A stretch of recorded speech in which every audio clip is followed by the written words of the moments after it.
nuestras voces levantamos al que es digno de adorar.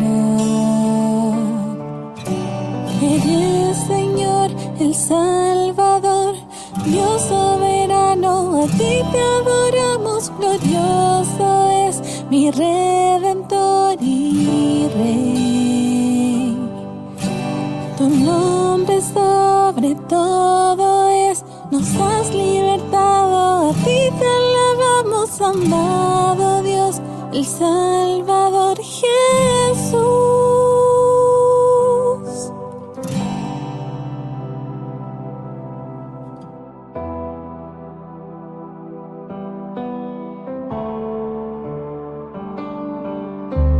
Vida eterna Él nos entregó, por su gracia tengo salvación. Mi condena ha quedado atrás. Muchas gracias. ¿Alguien que haya tenido una experiencia negativa, tal vez en el trabajo, de un compañero de trabajo, algo que nos pudieran contar?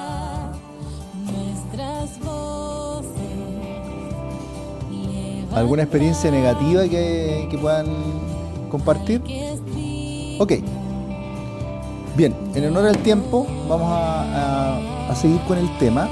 Creo que todos nos vemos enfrentados a esta, solicitud, a este imperativo de parte de la palabra, de que tenemos que llevarnos bien con todo el mundo. Por ejemplo, en Romanos capítulo 12 dice: si es posible, en cuanto de vosotros dependa, estad en paz con todos los hombres. Entonces, ese es nuestro deseo. Cualquier persona con sentido común lo que quiere es tener buenas relaciones personales saludables, ¿verdad? Estar en paz con todos.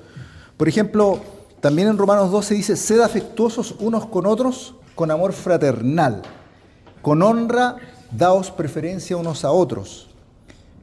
Romanos 16, salúdense de besos. Gálatas capítulo 6, lleven los unos las cargas de los otros y cumplan así la ley de Cristo. Hagamos bien a todos según tengamos oportunidad, y especialmente a los de la familia de la fe. Gálatas 6:10. Pero frente a esto que se ve un ideal, que se vea algo positivo, que nos sentimos motivados a tener buenas relaciones, nos enfrentamos a ciertas crisis. ¿Cuáles son las crisis que enfrentamos básicamente? En primer lugar, una crisis que le pusimos el nombre de una película: el bueno, el malo y el feo. Ese western. Básicamente porque en nuestro entender hay personas buenas. Y con esas personas buenas no nos cuesta nada relacionarnos. Y por lo general nos acercamos a esas personas y tenemos comunicación y todo. Pero también están los malos, que serían aquellos que de alguna manera nos han afectado o nos han hecho daño o nos han perjudicado. Entonces, a esas personas por lo general tratamos de alejarnos de ellos, ¿verdad? Y por último pusimos los feos, en el sentido de que hay personas que no conocemos, pero que por alguna razón, que a veces es difícil de explicar, tal vez por el aspecto físico, tal vez por el carácter que tiene esa persona, nos caen mal. Entonces no nos acercamos y no desarrollamos relaciones con esas personas. No entramos en una familiaridad con esa persona. ¿Por un propicio? Por ejemplo, como dice Rodo. Entonces, esa es una primera crisis que enfrentamos, que tenemos la intención de tener relaciones personales saludables, pero por alguna razón hay personas que nos afectan, que nos perjudican, o hay personas que simplemente no nos caen bien y nos cuesta relacionarnos con ellos. Esa es como una crisis normal. Pero también tenemos la otra crisis, que es una crisis que está en la palabra, que nos da a entender que el Evangelio no es algo popular. El Evangelio nos va a poner básicamente en la mira del reino de las tinieblas. Básicamente, por ejemplo, dice en Mateo capítulo 5, dice: bienaventurados aquellos que han sido perseguidos por causa de la justicia, pues de ellos es el reino de los cielos. Bienaventurados seréis cuando os insulten y persigan y digan todo género de mal contra vosotros falsamente por causa de mí. También en Mateo capítulo 10 dice, y el hermano entregará a la muerte al hermano y el padre al hijo, y los hijos se levantarán contra los padres y les causarán la muerte, y seréis odiados de todos por causa de mi nombre. Claro, eso lo dijo Jesús en el contexto del ministerio que iban a tener los apóstoles. Ustedes saben que los apóstoles, la mayoría fue martirizado, excepto Juan, que fue el único que duró, que murió de viejito, digamos, pero estaba exiliado en una isla. Pero el punto es que lo real es que somos odiados muchas veces por el mensaje del Evangelio. No es un mensaje popular. Recuerdo en una ocasión fui a predicarle a un tío moribundo y él estaba rodeado de mucha gente en una habitación amplia. Yo entré, andaba con mi Biblia y le voy a hablar y él me dice de inmediato, momentito, si me viene a hablar de eso, no me hable nada porque mi Dios está ahí. Y apunta a una estatuilla que tenía de San Sebastián. Y en ese momento había otra persona que era mi padre, que también era devoto de San Sebastián, y me llamó la atención en frente de todos. Yo era una persona adulta, obviamente, y en el fondo fui humillado. Pero ahí me enfrentaba a esta realidad, a esta crisis de que el mensaje del Evangelio no es popular. Y muchas veces vamos a ser perseguidos o se van a burlar de nosotros y nos va a ser difícil entablar relaciones saludables con esas personas. Entonces, ahora vamos a analizar desde la perspectiva bíblica cómo podemos tener algunos consejos para tener relaciones personales saludables. Ahora, les quiero hacer el paréntesis de que no vamos a alcanzar a ver, por motivos de tiempo, aspectos que son más clínicos o que de la ciencia. Ustedes saben que hay trastornos de la personalidad. Por ejemplo, ¿les suena el trastorno obsesivo-compulsivo o el trastorno de la personalidad narcisista? Entonces, esos trastornos de la personalidad también son enfermedades que dificultan que podamos tener buenas relaciones personales o relaciones personales saludables. Esa parte no la vamos a ver, sí. Y también hay una segunda derivada que es la conducta o dinámicas de conducta o, para decirlo en buen chileno, malas costumbres que tenemos en nuestra conducta, como por ejemplo ser manipulador, ¿me entiendes?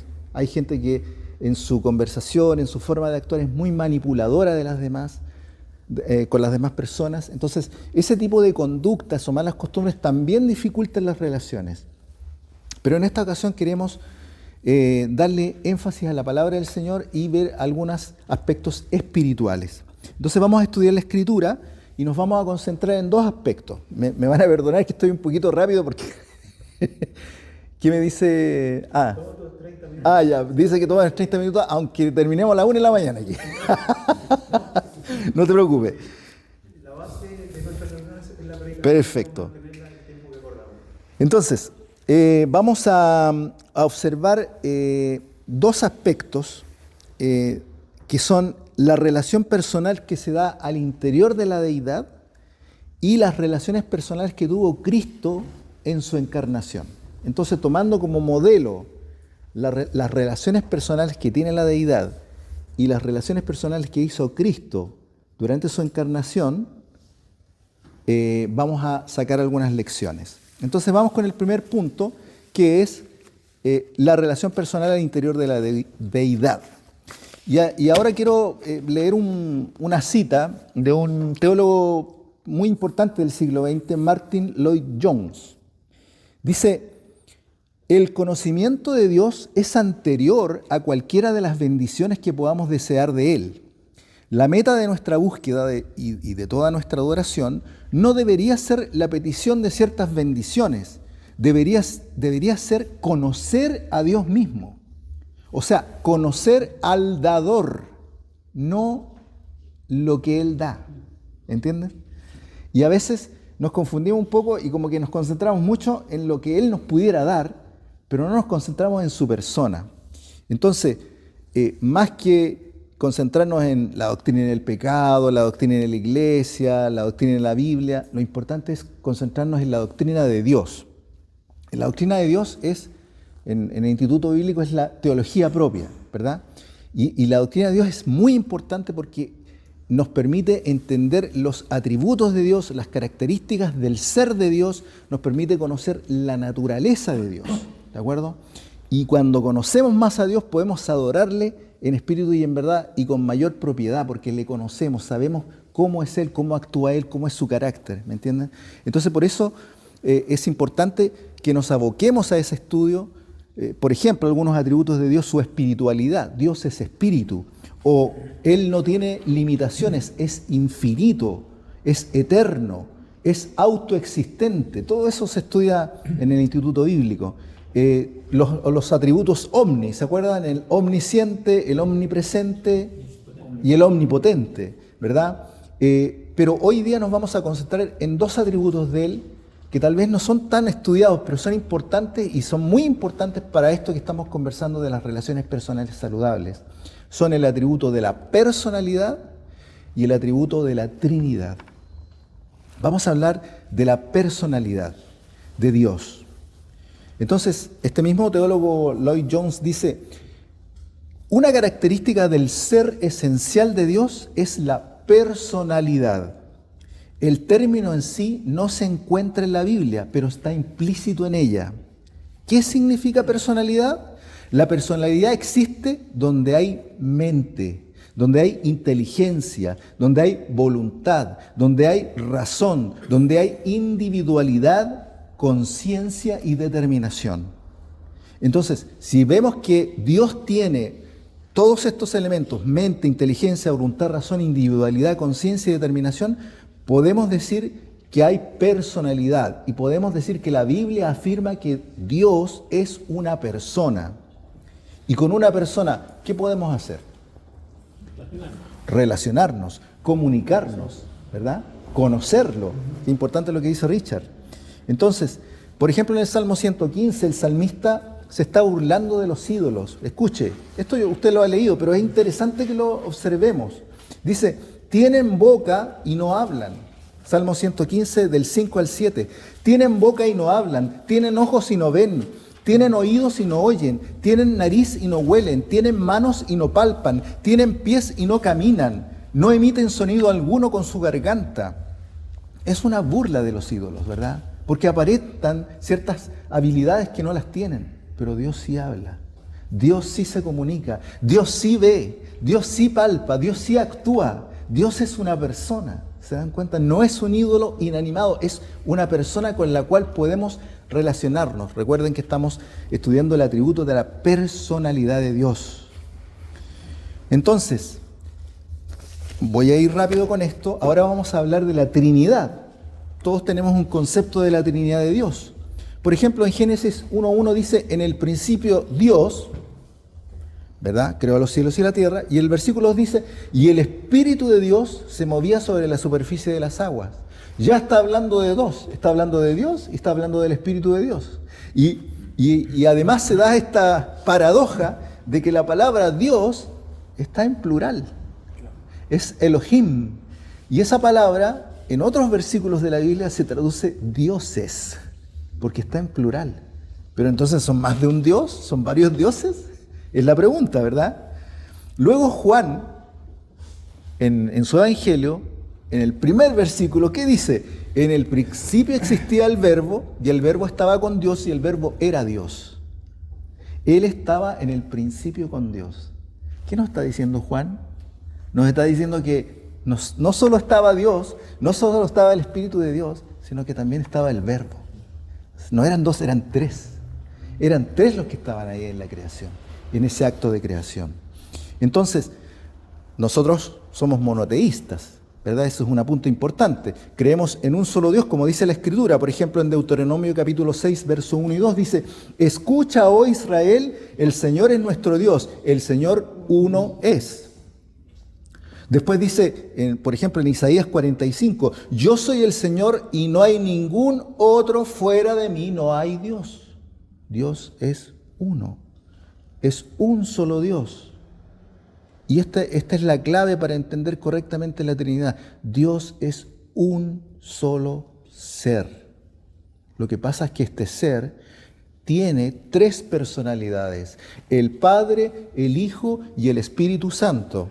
son tres personas distintas. El Padre no es el Hijo no es el Padre, tampoco el Padre y el Hijo son el Espíritu Santo. Y el Espíritu Santo es Dios, el Hijo es Dios y el Padre es Dios. Entonces, son tres personalidades, pero un solo ser. Entonces, al interior de la Trinidad también hay una comunicación.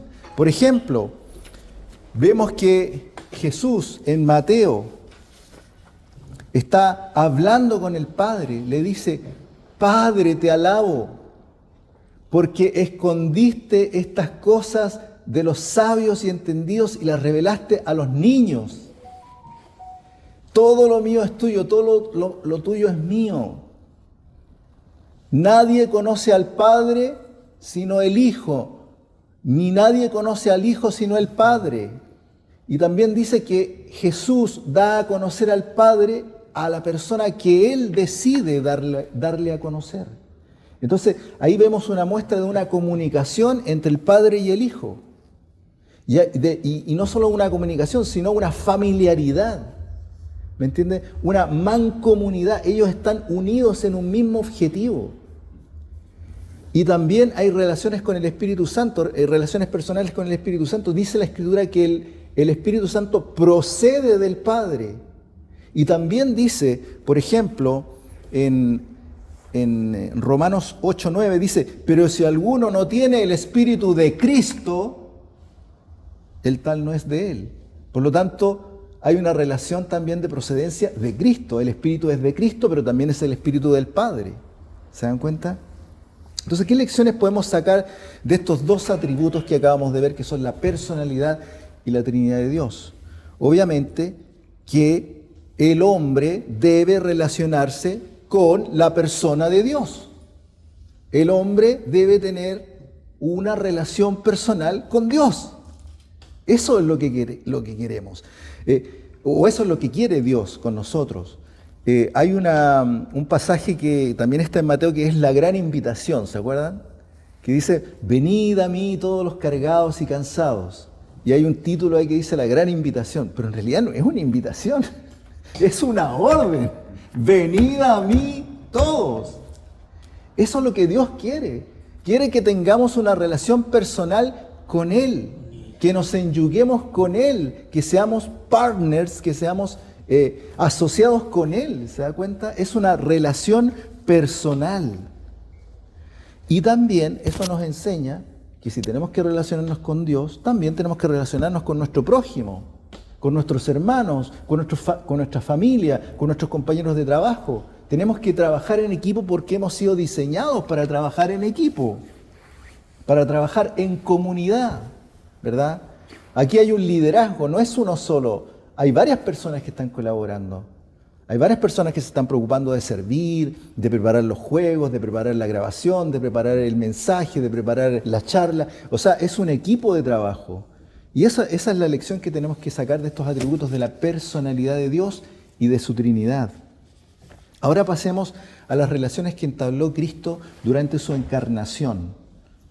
Obviamente Jesús tenía relaciones personales saludables con su familia. Tenía papá, tenía mamá, tenía hermanos, tenía hermanas.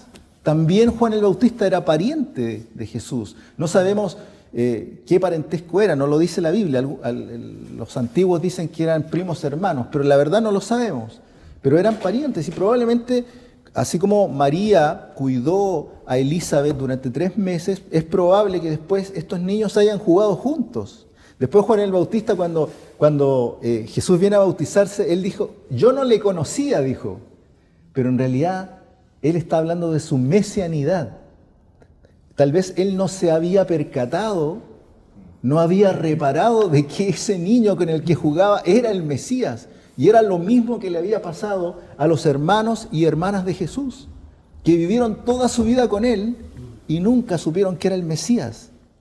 ¿Se dan cuenta? Y esa es una triste realidad. Podemos conocer intelectualmente a Jesús, pero no podemos conocer su poder y su deidad. Espero que aquí todos conozcamos el poder y la deidad de Cristo.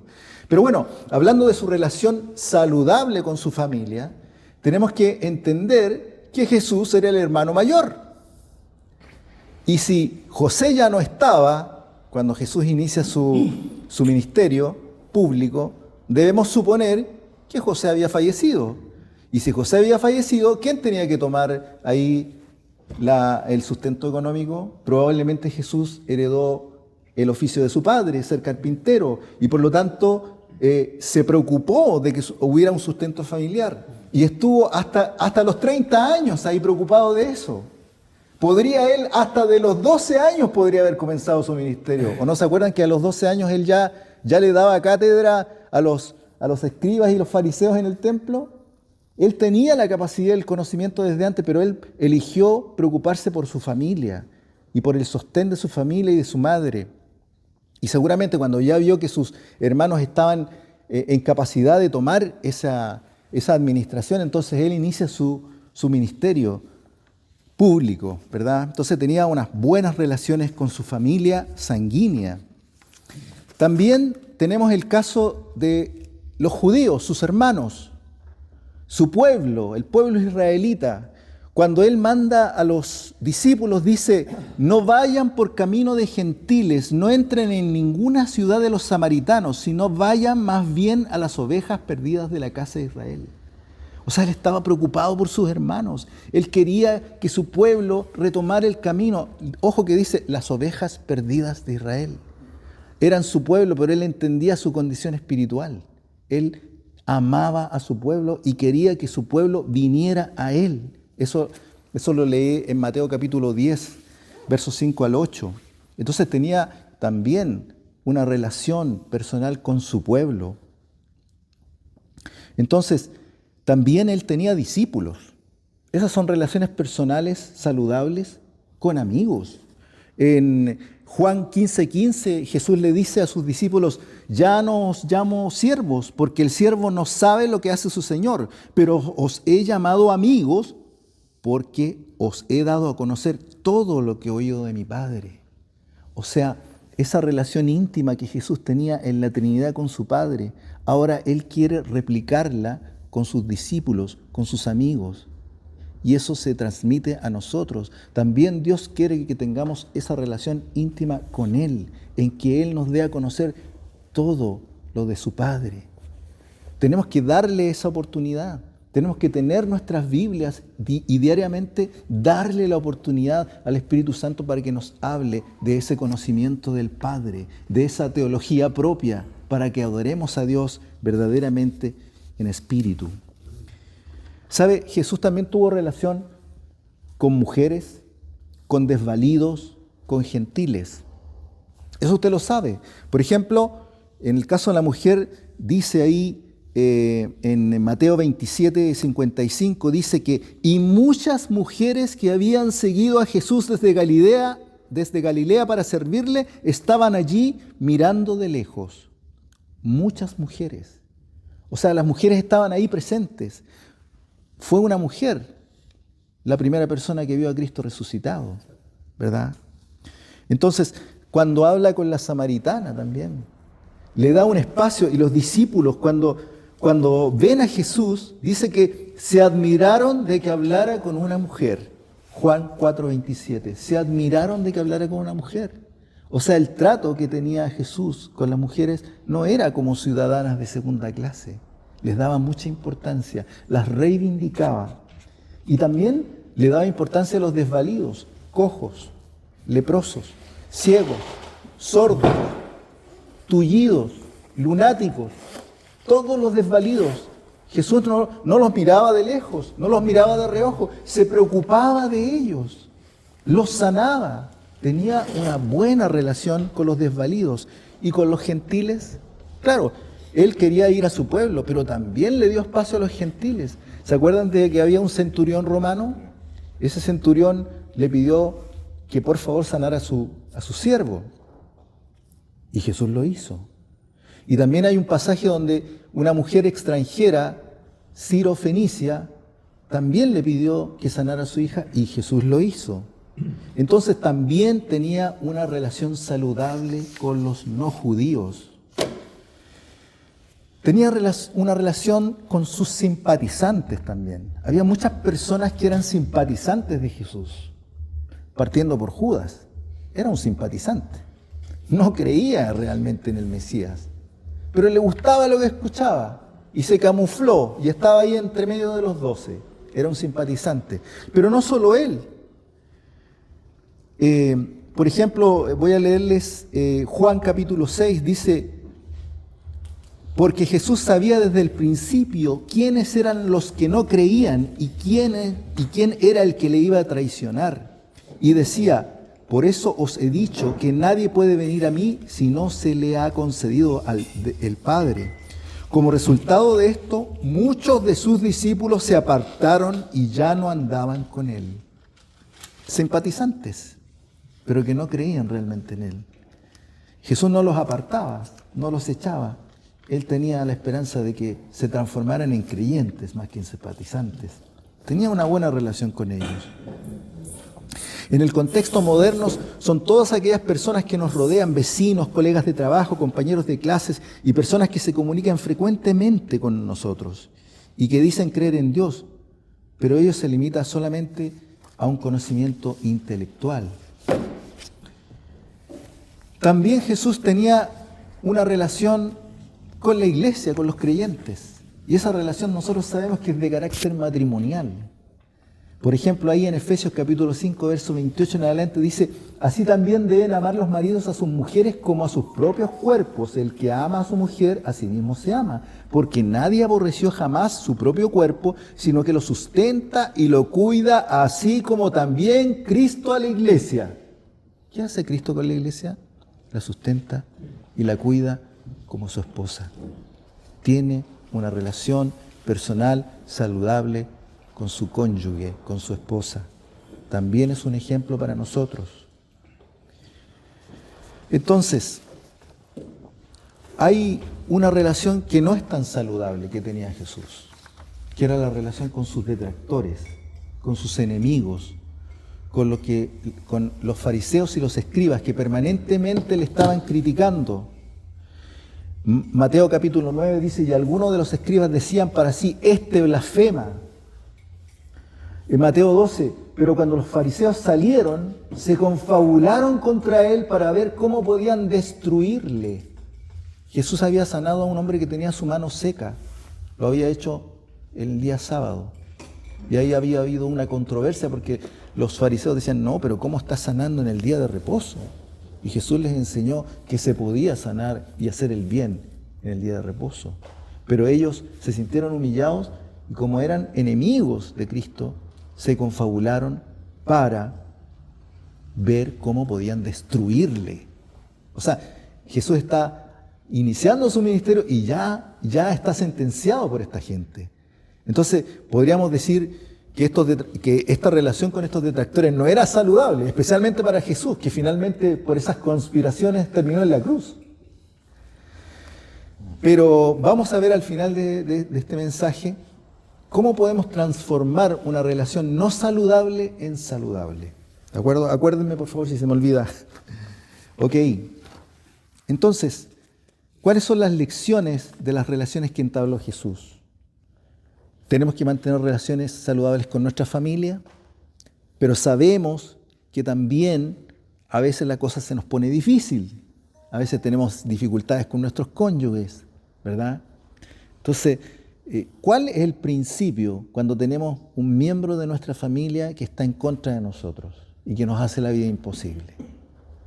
El principio está ahí, por ejemplo, en 1 de Pedro capítulo 3, verso 1, dice: Asimismo, vosotras mujeres, estad sujetas a vuestros maridos, de modo que si alguno de ellos son desobedientes a la palabra, puedan ser ganados sin palabra alguna por la conducta de sus mujeres. Claro, eso se circunscribe al matrimonio, pero también hay ahí un principio, ¿verdad? El principio de que debemos tener una buena conducta con nuestros familiares que actúan como nuestros adversarios. Tenemos que orar por ellos, tenemos que servirles cuando haya oportunidad. También tenemos que entender como lecciones de todas las relaciones que entabló Jesús durante su ministerio, su encarnación, tenemos que entender que el éxito de la vida es solo posible en compañía de personas que Dios ha puesto a nuestro lado. Amigos, discípulos, compañeros, familiares. Dios ha puesto a nuestro lado personas y nosotros tenemos que tener esa sensibilidad de que las personas que están a nuestro alrededor, Dios las puso ahí para que hagamos comunidad y hagamos fuerza. Bien, entonces ahora vamos a terminar con la aplicación de estos conceptos. Básicamente les voy a dar algunos tips. La palabra tips está en inglés, significa consejos. Unos consejos de la palabra del Señor, ¿verdad? Para que tengamos buenas relaciones personales. Partiendo por el consejo de que una mala relación se puede transformar en una relación saludable si nosotros oramos por nuestros enemigos. Si nosotros bendecimos a nuestros enemigos, como dice Mateo capítulo 5. Esas relaciones se pueden transformar en relaciones saludables. Las personas pueden seguir atacándonos, pueden seguir haciéndonos mal, pueden seguir discriminándonos, pero nosotros seguimos bendiciéndole y seguimos orando por ellos y eso transforma una relación no saludable en saludable. Partamos con los tips o con los consejos bíblicos. Hermano, número 1, rodéese de hermanos en la fe. Participe en un grupo pequeño, como este, por ejemplo, Madures en Cristo. Es una forma de seguir el ejemplo de nuestro Señor, quien se rodeó de personas que luego fueron sus colaboradores, como Pedro, Andrés, Jacobo, Juan, Felipe, Bartolomé, Tomás, Mateo, Jacobo, hijo de Alfeo, Tadeo, Simón el Cananita y Judas Iscariote, los discípulos, los apóstoles. Consejo número 2, al igual que Jesús, defina círculos de confianza. En esa lista que le nombré al principio, habían 3 que estaban en primer lugar, que eran Pedro, Jacobo y Juan. Precisamente ellos 3 acompañaron a Jesús al monte de la transfiguración. O sea, vivieron una experiencia que no todos vivieron. Incluso Jesús le dio la instrucción, no le digan a nadie lo que observaron hasta que yo haya resucitado. Entonces, eso nos habla de los círculos de confianza. Usted debe tener un círculo de confianza. Personas especiales, en que la primera para los casados tiene que ser su cónyuge. Su cónyuge tiene que estar en su círculo de confianza. En el círculo de confianza usted va a poder compartir cosas íntimas, sus debilidades, sus luchas, sus pecados. Y ojo, cuando usted tiene un círculo de confianza, debe entender que ese círculo de confianza, esos amigos de confianza, esos confidentes, también van a tener la autoridad de llamarle la atención, y a veces con severidad, y a veces le van a reprender porque no está haciendo lo correcto. ¿De acuerdo? Tercer consejo, establezca límites. Está bien tener un círculo de confianza. Una cosa que olvidé comentarles es que en este círculo de confianza debiéramos tener siempre un consejero para rendir cuentas de nuestra vida. Un consejero para rendir cuentas. Esto lo vimos en el taller de fe y finanzas, pero ahí le dábamos el énfasis de rendir cuentas de nuestras finanzas. Pero en realidad ese consejero sirve para todo. Sirve para rendir cuentas de nuestra forma de pensar, de hablar y de actuar. Podemos rendir cuentas. Entonces, les había dicho que el tercer tip o consejo es establecer límites. Los límites son necesarios porque a veces las personas se pasan de la raya. A veces hay personas que no se dan cuenta que sobrepasan lo que uno tiene como responsabilidad. Entonces debemos entender hasta qué punto llegan nuestras responsabilidades y hasta qué punto son las responsabilidades de los demás. Jesús también puso límites. Dice en Mateo capítulo 16, verso 22, dice, y tomándole aparte, Pedro comenzó a reprenderle diciendo, no lo permita Dios, Señor, eso nunca te acontecerá. Pero volviéndose él dijo a Pedro, quítate de delante de mí, Satanás, me eres piedra de tropiezo porque no estás pensando en las cosas de Dios, sino en las de los hombres. También Jesús puso límites. También nos corresponde a nosotros poner límites. Tuve una experiencia hace un tiempo atrás. No puse límites a una relación y eso afectó. Pero gracias a Dios, mi consejera número 1, que es mi esposa, me ayudó a darme cuenta de eso. Bien, pasemos a otro tip. Dice, teja su red de colaboradores para trabajar en equipo. Y aquí está el famoso Eclesiastés 4, 9 al 12. Se lo leo para ustedes. Dice, más valen 2 que 1 solo, pues tienen mejor remuneración por su trabajo, porque si uno de ellos se cae, el otro levantará a su compañero, pero ay del que cae cuando no hay otro que lo levante. Además, si 2 se acuestan juntos, se mantienen calientes, pero uno solo, ¿cómo se calentará? Y si alguien puede prevalecer contra el que está solo, 2 lo resistirán. Un cordel de 3 hilos no se rompe fácilmente. Entonces, ahí nuevamente entender que no somos supermanes espirituales, sino que tenemos que trabajar en comunidad, en equipo. Tenemos que hacernos de una red de colaboradores. Otro consejo, tenemos que, con todas esas personas con las cuales tenemos relaciones personales saludables, siempre tenemos que estar pendientes de su necesidad espiritual. Hay muchas personas que conocemos que no conocen a Cristo. Debemos predicar el Evangelio, debemos ser sensibles a la necesidad espiritual de las personas que están relacionándose con nosotros. Otro consejo es, cuando estamos un poquito confundidos con las personas, podemos pedir consejo a nuestros líderes. Por ejemplo, aquí hay una práctica en esta iglesia que cuando se quiere añadir una persona al liderazgo, siempre se tiene que preguntar a los pastores. Eso es bueno porque así se van a tomar decisiones en conjuntos, en la multitud de consejeros. Entonces, cuando tenga dudas de si iniciar o no una relación personal con X persona y tiene algunas dudas, puede consultar a una persona madura en la fe o a algún líder.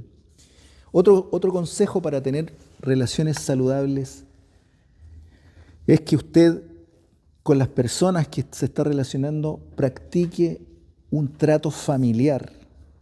¿Qué quiero decir con esto? Considérelo como parte de su familia. Por ejemplo, todas las cosas que están relacionadas a la iglesia, yo la tengo bajo mi carpeta familia. En la carpeta familia está mi señora, mis hijos, etc. Pero también está la IBN, los MEC, el instituto, todo, porque son mi familia, ¿me entiende? Usted tiene que tratar a los demás como su familia, ¿me entiende? Y la verdad que lo somos la familia de la fe, pero no necesariamente todas las personas que son sus amigos van a conocer al Señor. También trátelos como familia. Jesús nos dio ese ejemplo. Por ejemplo, fíjense en esto, dice, si el dueño de la casa lo han llamado Belcebú, ¿cuántos más a los de su casa? Ahí lo que está diciendo Jesús es, a mí me tratan de Belcebú, a ustedes también los van a tratar mal, pero también está diciendo, ustedes son mi casa, ustedes son mi familia. ¿Se fijan? Entonces, nosotros también tenemos que tratar a nuestros círculos de amistades y de relaciones personales como que si fueran nuestra familia. Y en el caso de nuestros cónyuges, si le decimos te amo, saque el tarro de la basura cuando pasa el recolector. Levante su plato después de que coma y no deje todo botado ahí. Y mejor lávelo. Es una forma práctica. Te veo rascando la cabeza. Es una forma práctica de demostrar un trato familiar, ¿verdad? Otro consejo, no levante ídolos en sus relaciones. La palabra dice, el que ama al padre o a la madre más que a mí no es digno de mí. El que ama al hijo o a la hija más que a mí no es digno de mí. Y el que no toma su cruz y sigue en pos de mí no es digno de mí. Entonces, a veces le damos más importancia a una relación familiar o una relación personal que a Dios. Si una relación personal toma mayor importancia que Dios, entonces se convierte en un ídolo. Por eso el consejo es no levantar ídolos en nuestras relaciones personales. Hay que estar atento a eso. Y el último consejo, hermanos, invite y visite. Invite y visite. O sea, tenemos que practicar la hospitalidad, tenemos que invitar a los hermanos a que conozcan nuestro hogar, a que compartan con nosotros, a que tengamos un momento. Y también usted visite ¿Me entiendes? Si le invitan, no digan, no, es que no puedo, es que mi agenda está muy ocupada. No. Si lo invitan, aproveche la invitación y vaya y conozca a esa familia. Bueno, y también hay hermanos que se invitan, si esa es la realidad. Me ha tocado, pero cuando se invitan, los recibo igual. Bien, entonces, una palabra final. Tenemos que comportarnos dignamente del Señor. Dice la palabra ahí en Colosenses 1, 9 al 11.